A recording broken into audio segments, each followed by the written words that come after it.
Hello, and welcome to another edition of our virtual mobility meetup series. Thank you for joining us on what is a beautiful fall day here in Detroit, Michigan. I hope it's the same for all of you watching and listening. So first things first, I'm your host, Devin O'Reilly.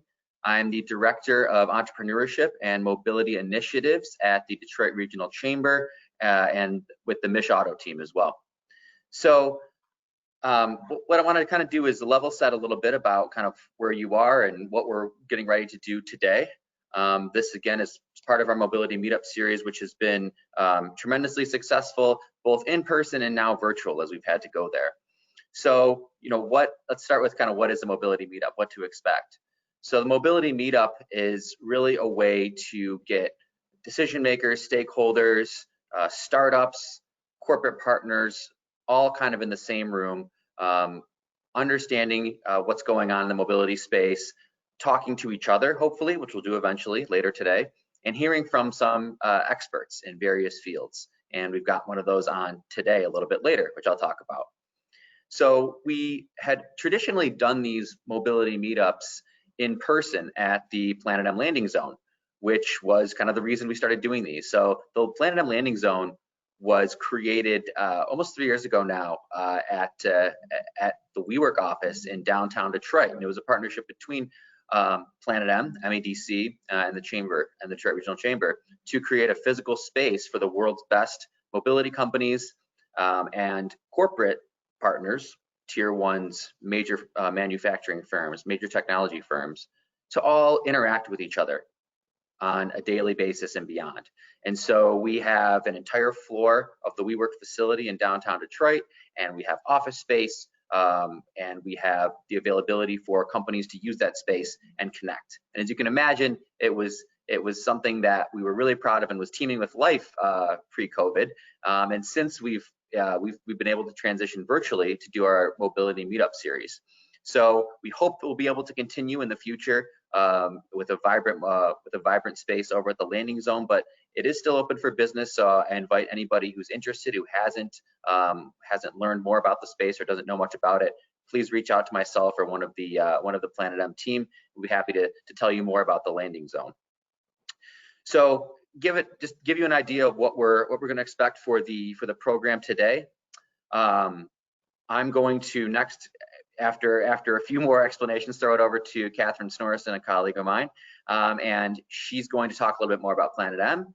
She's going to bring on our guest, Derek Hino from Spin Micromobility.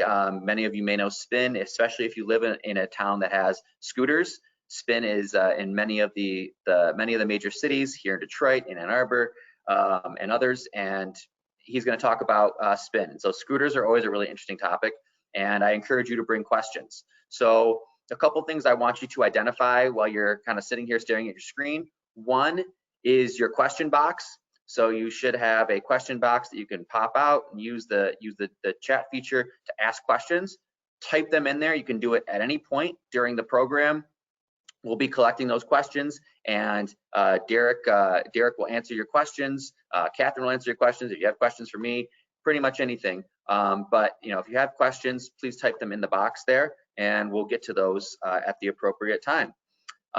So after that, we're going to have an opportunity for you to share out. So we used to do networking. Obviously, the whole mobility meetup series was about networking, and we can't exactly do that anymore and in person. And so what we're going to do is use the hand raise feature here on the webinar. So if you can locate on the screen where the hand raise feature is, and I'll go into more detail about that later when we get to it, but if you can locate that ahead of time, it'll really help you.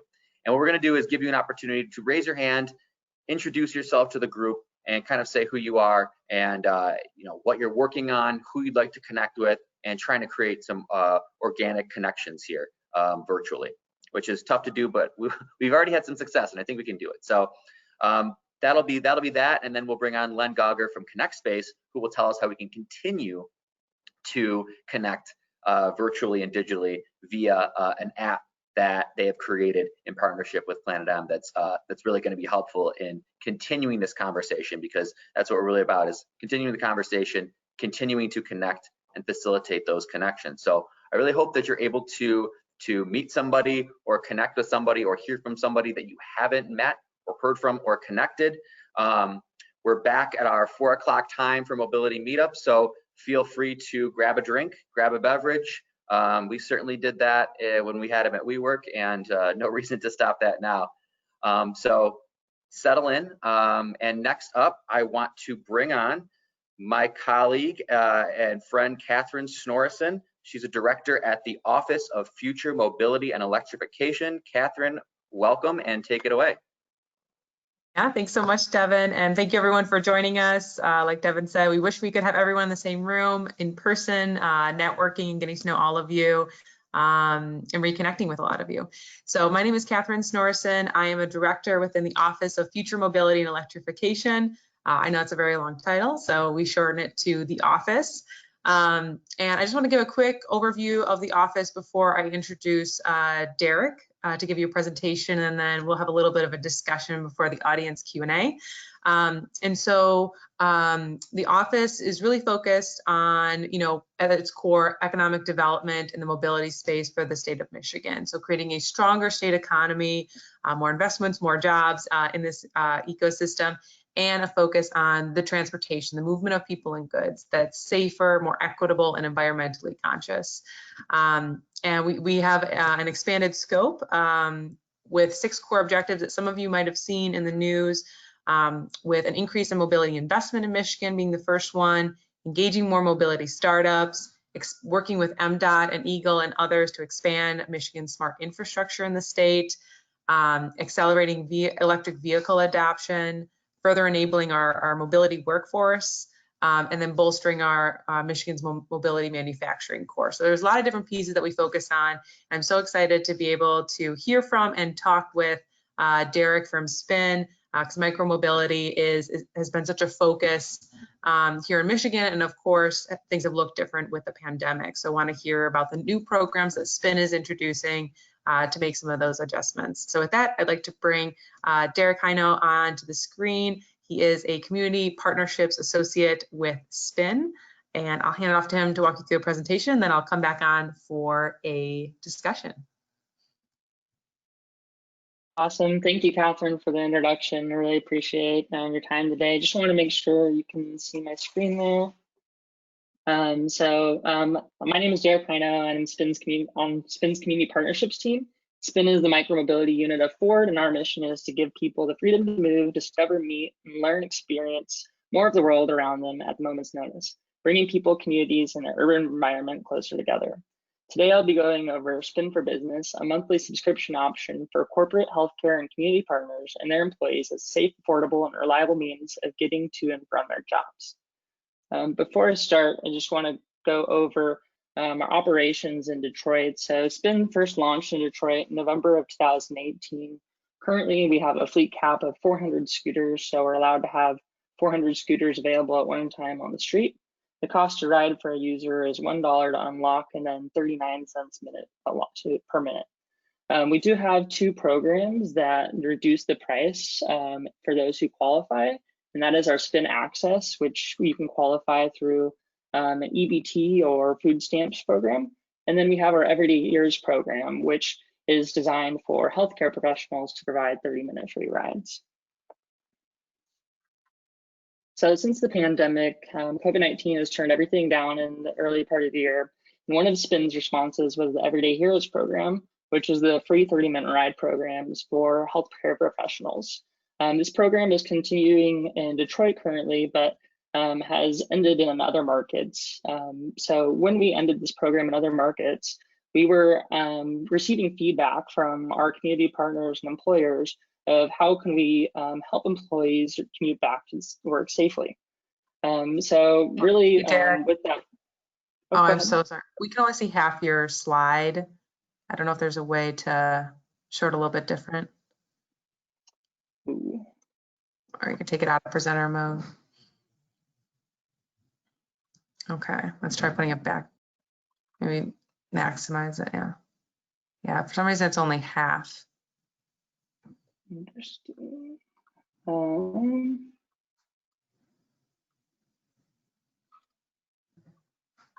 Okay, that looks great. Sorry about That's that. better? Okay, thanks for Looks great. catching that. So yeah, just going back, so many cities have recognized the value of micromobility and have deemed micromobility an essential service. Really with that, it's really put Spin in a unique position where, scooters have been seen as an essential transportation option and helps riders feel confident when they are using this safe option.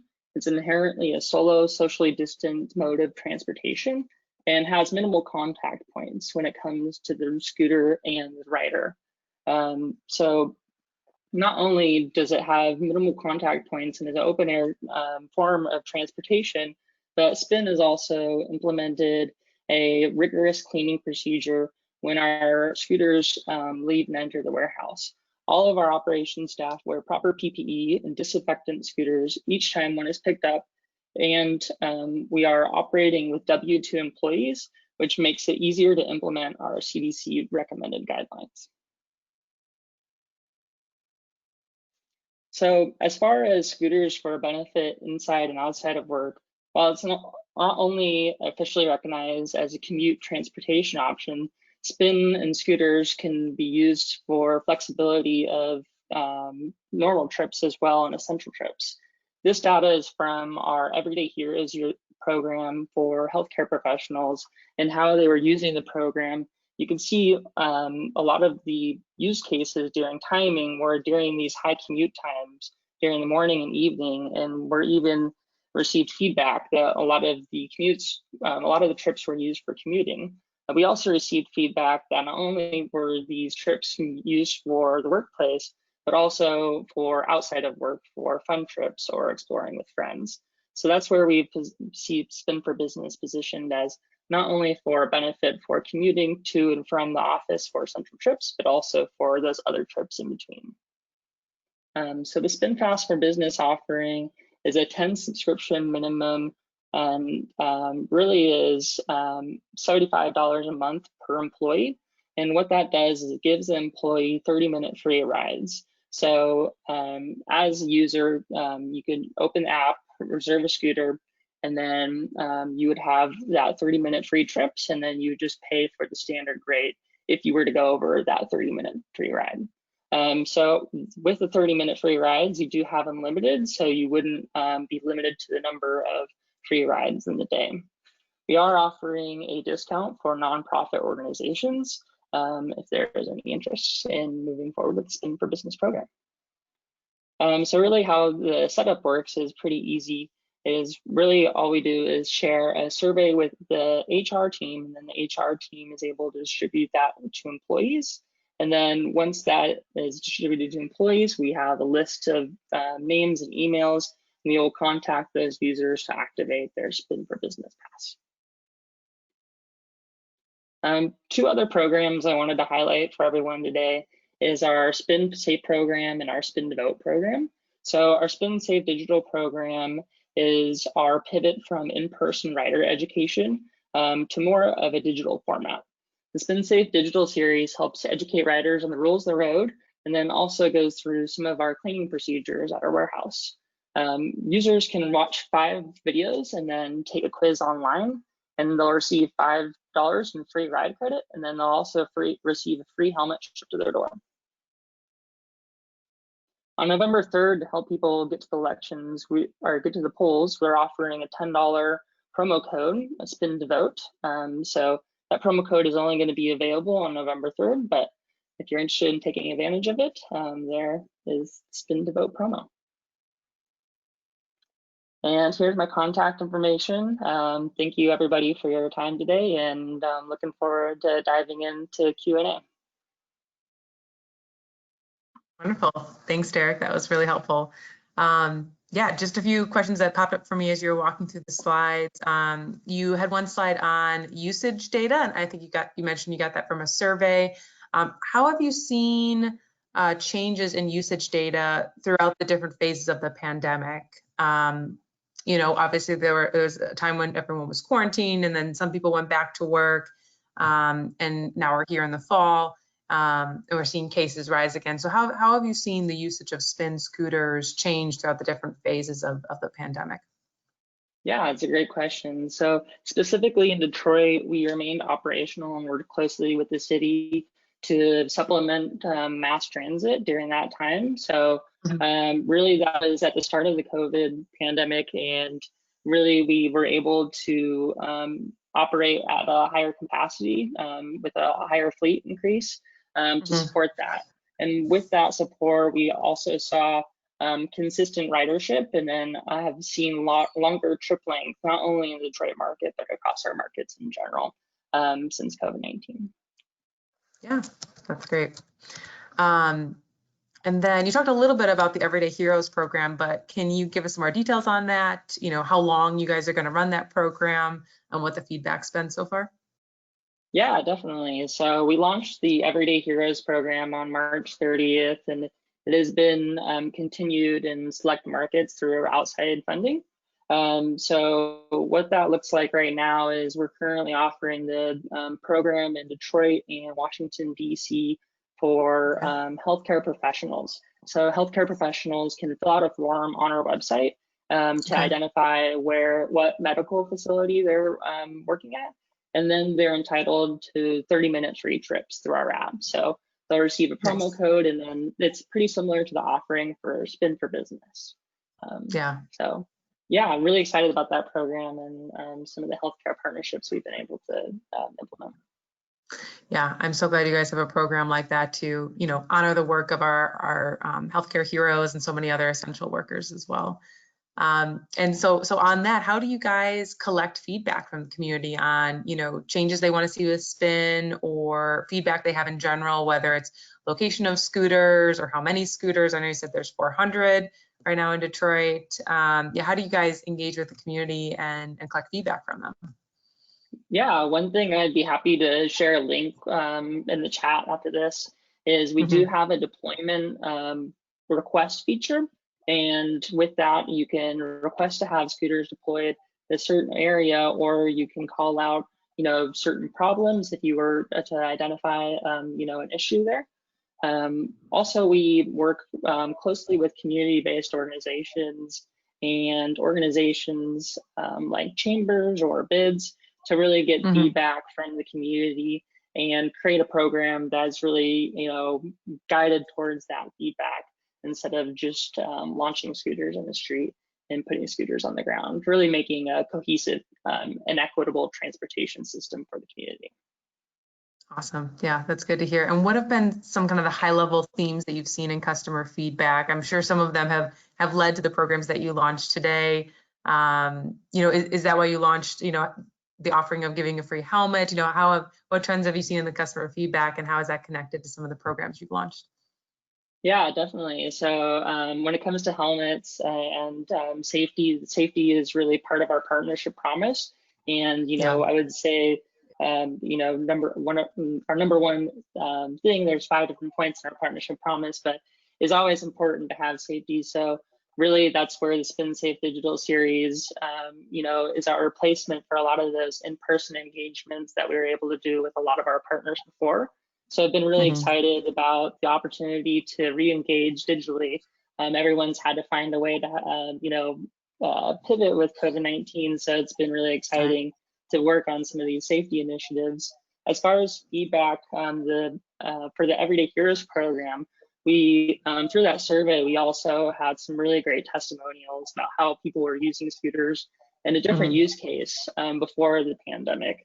Maybe they were using a bus or a different transit option to get to the workplace, and now they have this option of using a scooter before they didn't, you know, see the scooter as an option or a replacement to transit. But now, in the time of COVID, we've received the feedback of how important they see their, you know, scooter trips as replacing their current commutes, and then also just the fun of having a scooter trip as well.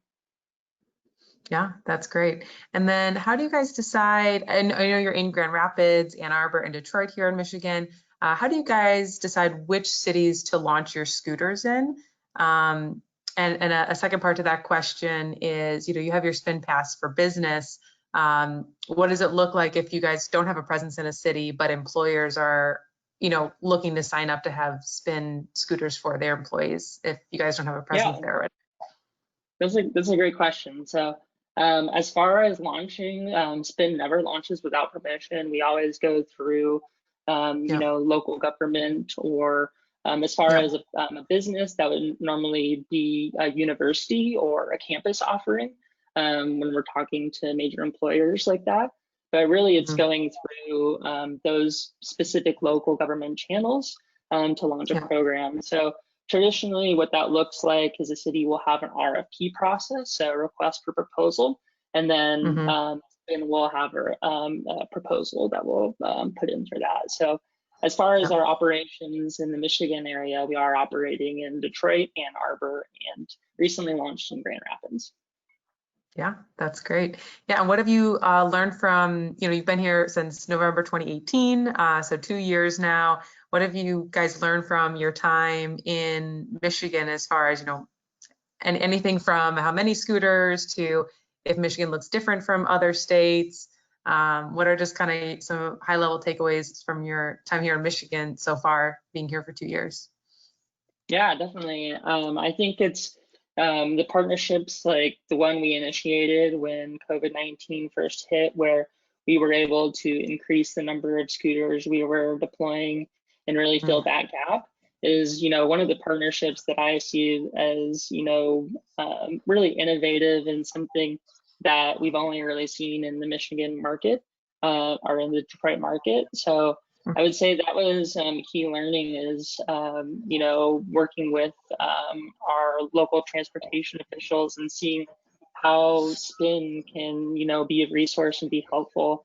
When you're starting a scooter share program or a transportation program like this, you're not thinking of how can we deal with a pandemic like COVID or something like that. So I'd say as far as learnings and operating the market, it's really important to work with your partners and rely on your partners for feedback. And then that's where we were able to come in and provide the assistance there, and still today provide, seeing those longer trips and more trips from that partnership as well.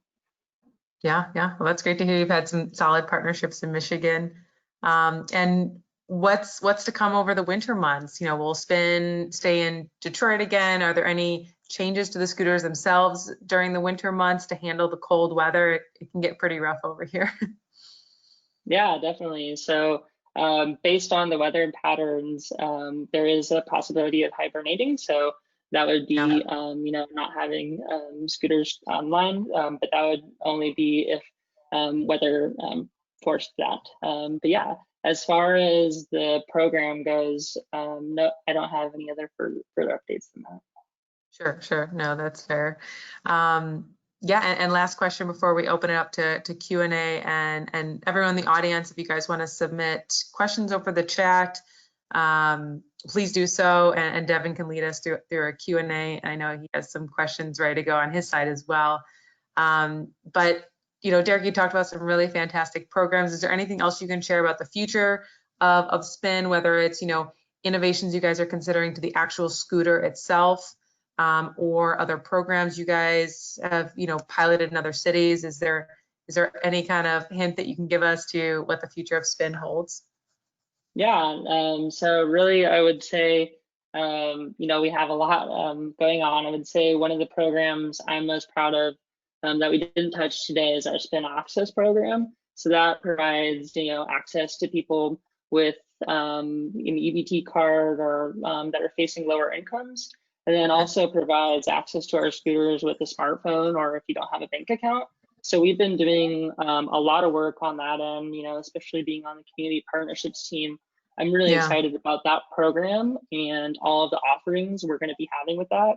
An example of how we're going to be innovating that program is currently you can go to a Spin warehouse to get a cash card, and that is how we serve our unbanked customers. But coming soon, we'll be able to use PayPal in order to facilitate those transactions. So that will provide more access to more users. That's great. And what was that program called again? It's called Spin Access. And Spin I'll be access. happy to drop a link to that program, and then also a link to the deployment feature in the chat box. Perfect. And are you launching that program in other cities, or do you know what the timeline is for the Spin Access? Yeah, so Spin Access is an offering that we have in our cities currently. So also part of that program, it provides discounted rates. So the discounted rates vary market by market. But really it's similar to the Everyday Heroes program, where you just fill out a form on our website, and then you'll get a promo code to unlock those rates. Wonderful. Great. Well, I will go off screen and hand over to Devin to walk us through some Q&A. But Derek, thank you so much for the discussion. I really appreciate it. And it's great to hear about everything you're working on with Spin. Thanks, Catherine. And thanks, Derek, on behalf of myself as well. So we had some interesting questions. And so I noticed, Spin, you had a scooter on your shirt, and everyone associates Spin with scooters, but you also kind of call yourself micromobility. And so, there's some questions on, do you have any plans for instance, e-bikes or any other kind of micromobility options outside of just the traditional scooter? Yeah, currently today, we do have only scooters in the market. I believe, we did start as a bike share company. So we did have the first dockless mobility permit in Seattle, I want to say back in 2017 when we launched. So, there is, iterations of vehicles, and we are, the micromobility unit of Ford. So as far as, the future and what type of motor vehicles, there's definitely a broad range for micromobility, but today, as far as on the ground, we do have scooters on the streets. And how, talking about the scooters themselves, one of the things that I noticed, and I'm a scooter rider, so full disclosure, I use scooters all the time in the city. So I've tried out different models and different companies. And so how do you think about differentiating yourself? I know that for the most part, the scooters started off with a very, very similar pricing model, almost identical, and an almost identical product. And so can you talk a little bit about how you look at your pricing model versus your competitors, and then also the product? Because I will say that the Spin scooter seems to be sturdier, the wheels are a little bit better, it's a smoother ride than I found on other competitors. Yeah, so as far as Spin and our differentiation, I would say a key part is our partnership promise that I touched on earlier. So our partnership promise is to put safety first, never launch without permission, share usage data with partners proactively, scale responsibly, and protect user privacy. So, me, myself, I'm on the community and partnerships team. My colleagues, I have colleagues on the government partnerships team, campus partnerships team, policy team, really working closely to, create that comprehensive and equitable transportation system for the community. So I think that's really where I've seen a big differentiation between Spin and our competitors. Also talking about, the scooter themselves. The scooter itself, we do have the Max scooter in the Detroit market, which does have a larger floorboard, which you stand on, and larger wheels than some of the other scooters you might see on the market. Yeah, I know there was a question about scooters in the winter, and I have to say the Spin scooters seem like they will definitely handle the Michigan winters and the sidewalks a little bit better as the weather turns. So I'll give you that plug for sure as a rider. And so, with you talked about kind of the Spin for business. One of the questions we had posed was, how might you accommodate several riders arriving at a single location? So, for example, if X amount of hospital workers rode from several locations to just a couple hospitals, how does that affect the availability in the original locations? Is there an algorithm for that? How do you think about that? Yeah, so having our own W2 workforce, we're very strategic about our deployment strategy. So when it comes to scooters, going to a certain area, we do have the ability to set deployment points. So say there was a hospital that was interested in seeing scooters deployed specifically at this point for employees, but you know, and have that recommendation there. We can get really precise with that. You know, we do have, you know, shifts where, you know, morning and afternoon shifts where we can have scheduled deployments in certain areas. So that's where we can provide that reliability for those users there. Good to know. So you talked about several of the programs, Spin for Business and, you know, free rides to the polls. I'm wondering, and you know, this is just kind of thinking about this, given the popularity of scooters with young people in particular, and it seems that they kind of are more intuitive in how to use them. Has there been any thought about, you know, utilizing the scooters for rides to school or learning institutions? Yeah, so as far as scooters go, you have to be 18 and older to use a scooter. But I think as far as the use case of getting to school and that option, I think that's something we're definitely looking into. Possibilities not only for students, but also for teachers as well. So that's something that, you know, we are thinking about today. And definitely, I would say, has, you know, a potential in the future to have specific programs for. Interesting. So we had another question about, which I'm sure there's a lot around this area, is balancing the availability. So how do you balance the availability in less dense areas that may have a greater need for transportation options, but don't have the density to warrant more scooters there? Yeah, so our operations team could probably take a better stab at that question than I could, but really as far as deploying in those type of areas, we do look to not only deploy at our deployment point, but also around the deployment point, knowing that even though you're providing access at one point here, it might not be hitting the availability that you might have by having a scooter deployed a few blocks from there. So there is, you know, a methodology of providing access not only to a deployment area, but then also, you know, providing to the outskirts of that area as well, especially for a lower dense zone. Sure. And just a quick follow-up on that, and thinking about kind of your, you know, obviously your relationship with Ford and everything they're doing in Corktown, you know, would we probably or likely see more spin scooters available on that kind of corridor between a downtown, a midtown, and into that kind of central hub of Corktown, considering all the activity that Ford is doing there? Yeah, definitely. I would say if you look at any of our markets, any dense downtown areas, is probably where you're most likely going to see deployments regularly, especially considering you know, a lot of these trips are 15-minute trips, you know, occurring, especially in the downtown area specifically. So yeah, I would say there are definitely deep deployments in the Corktown area. Sure.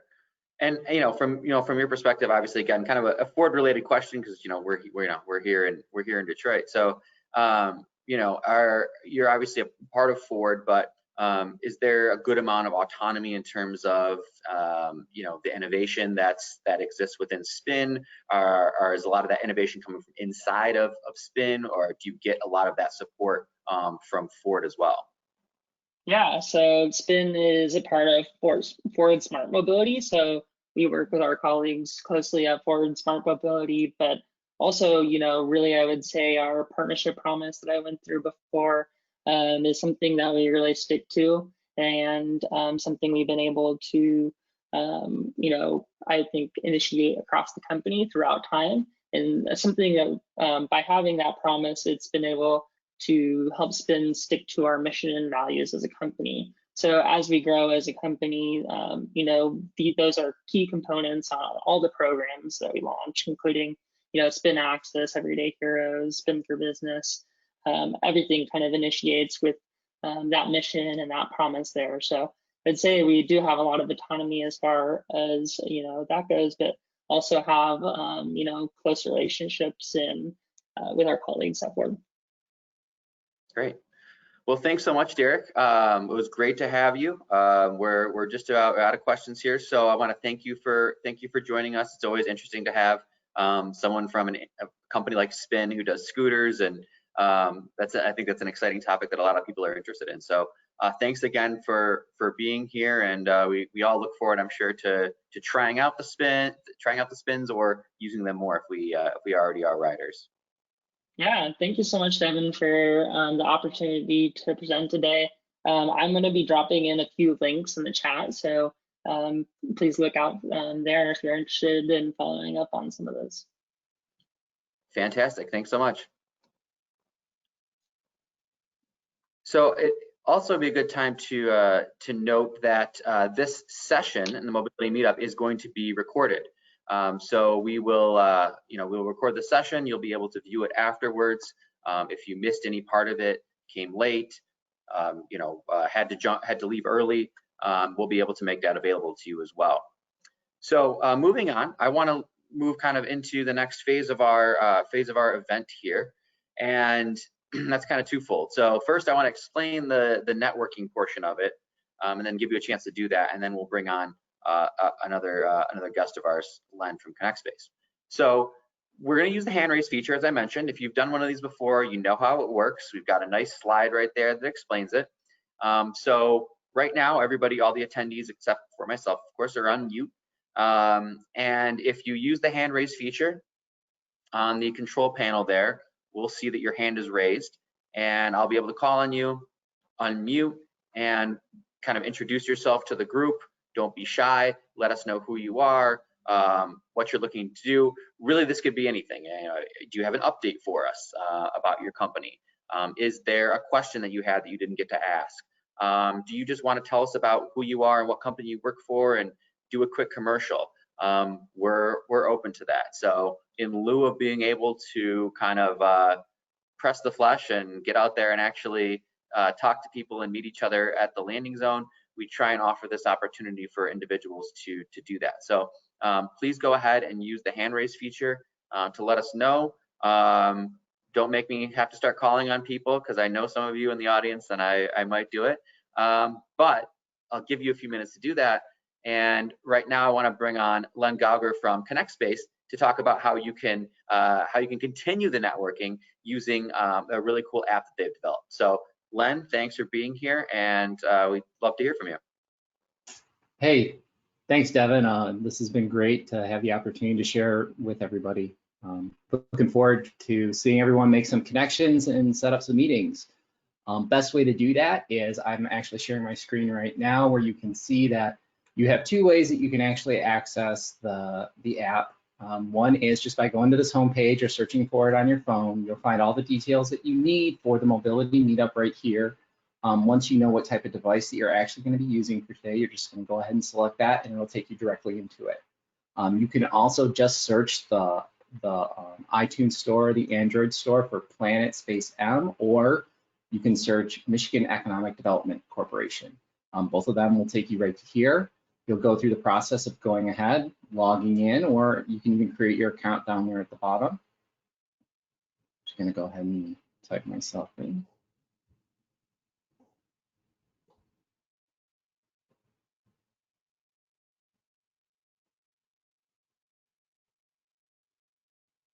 Once you get in, it'll bring you to this home screen, and it actually even allow you to add some tags. So if there's some specific things that you're looking for within the ecosystem or the Mobility Meetup today, feel free to go in and put that information in. If not, you can just go ahead and hit cancel. Once you come to this screen, you'll see right here it says go to initiative for me. For you, it may say register for the event, but it's just a one-tap registration to get into the actual Mobility Meetup. Once you're in, you'll actually be able to see some of the communications and activities, feed information people have put in. The main thing that you want to remember about this app, though, is it's for connections and for setting up those meetings. So you'll see right here in the meetings tab, I can actually see all the different meetings that I have set up for today. I can also see requests from other people. Once you download the app, you'll also get those push notifications. So if someone finds you and wants to meet with you, you can definitely get that push notification. It'll take you right into the app. Another key piece to this application is there's a whole list of everyone in the ecosystem. There's over 100 people in here right now. that you can actually go in, download the app, and initiate a connection request with. Within that connection request, it's just like LinkedIn. You're going to type in a nice little message, explain to them why you want to connect, and then just send it off. Again, they'll get a push notification. They'll be able to accept your connection, and then you can even actually set up a meeting. There is a new update into the app as well now where you can not only set up a meeting, but you can pick specific categories and tags that you want to meet on. Please feel free to do that as well when you set up that meeting. It's also worth mentioning you can do group meetings and they can be virtual. So all you need to do is paste in the Zoom or WebEx or whatever type of video service, Google Meet, right into the description information. Beyond that, once you have connections, I'm going to go over into the My Connections and Network. You can see here that I have all these wonderful people that I'm connected with. In here, once I'm actually connected with them, I not only have the opportunity to meet with them, but now I can actually reach out to them directly. If they have their phone number and provide a text number, you can actually text them directly from this app as well. Also, if there's any requests, you may get push notifications from people that are requesting connections with you. You can find that right here, and all you have to do is go ahead and accept the connection. And then one last handy thing to remember with the app is down here at the bottom, you're going to see that little blue circle. In here, you can see a bunch of different things that you can do and quick action activities, one of which is companies. So you can actually go through and take a view at all the different companies that are in here and find the individuals within that company that you might want to meet with. So there's a bunch of different ways that you can get to an actual individual to meet with, as well as looking at certain criteria to get connected with them. So I'm going to actually drop a link to this web page. Again, you can search it in the iOS and the Android store. But please connect with me, connect with everybody here. And if you have questions, please just let me know. So that's it for me.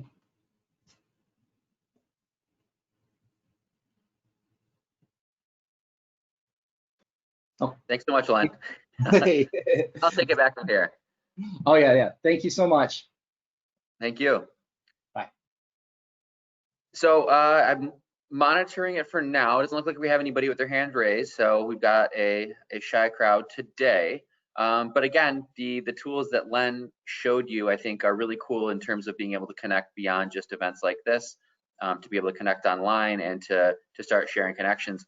I have to believe that people are ready to be networking again, to be talking, to be hanging out and interacting. So this is a really cool tool, and in lieu of being able to do this in person, it's really the next best thing. So we did have an individual I see raise their hand, Felix, a familiar name. I talked to Felix this week. Looking forward to hearing from him. So Felix, you can unmute your microphone there. Yeah, I think I did.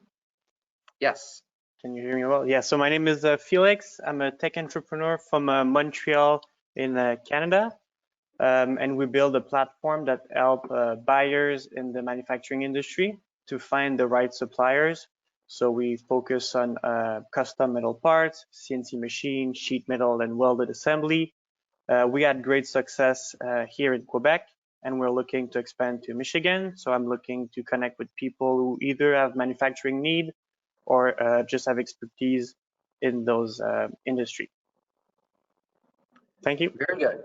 Yeah, Felix and I spoke earlier this week, and it's a really cool company, and you're doing some really interesting things there, and looking to expand into the American market, I should say, from Montreal.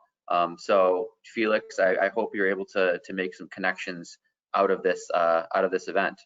If there isn't anybody else, I just want to make sure we've got one more. Brad, are you there? You can unmute Brad.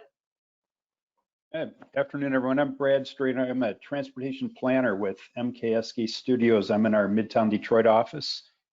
And some of the projects I'm working on, I do a lot of transportation planning projects, some design. So doing TOD projects in Michigan now, and also Memphis, Tennessee, and Greenville, South Carolina. Working on the Michigan Avenue redesign from downtown to Corktown, part of the WSP team, looking at autonomous vehicle lanes and new mobility as part of that project. Been on hibernation a little bit because of COVID, but about to start back up. I'm working with SEMCOG and MDOT, the MPO here in Detroit, on a street design toolkit that will apply for the 7 counties in the SEMCOG region and potentially across the state of Michigan We've been doing some training on that, working on the Woodward Avenue mobility-oriented development. We actually had a webinar on mobility hubs today. A lot of community representatives and agencies talking about what is the future of mobility and how do you have a mobility hub along Woodward. Doing citywide transportation plans for Detroit and Rochester Hills and Birmingham, Michigan, and then downtowns of Traverse City, Kalamazoo, and Lansing, and a number of other places. I'm also a trainer for the Institute of Transportation Engineers. I'm actually doing an international webinar tomorrow for them on how to mitigate traffic impacts or transportation impacts of development proposals, including looking at new mobility. And traditionally, traffic engineers looked at auto level of service and what improvements are needed to accommodate traffic. And now the new trend is, what about mode shift, transit, bicycling, scooters and e-bikes and so forth, and how to build that into part of the transportation mitigation for developments when they're being reviewed in Canada and the US. So that's a little bit of background on me, and look forward to meeting some of you. Yeah, Brad, just real quick, if people are looking to connect further with you, is LinkedIn a good option? Do you want to throw out your email? LinkedIn is good. Just do LinkedIn. Perfect. Or my email is bstrader, S-T-R-A-D-E-R, D as in David, bstrader at mkskstudios.com. Great. Well, thanks for being here. And we've got another familiar name, Roseanne. I feel like an old school disc jockey with callers whenever I'm doing this. Roseanne, are you there? We can unmute you, and we'd love to hear from you. Can you unmute Roseanne? Can you hear me now? Yes, we can hear you. Okay, I just wanted to announce the Brain, and the Auto. It's going to be a World Research Congress virtually held December 7th and 8th.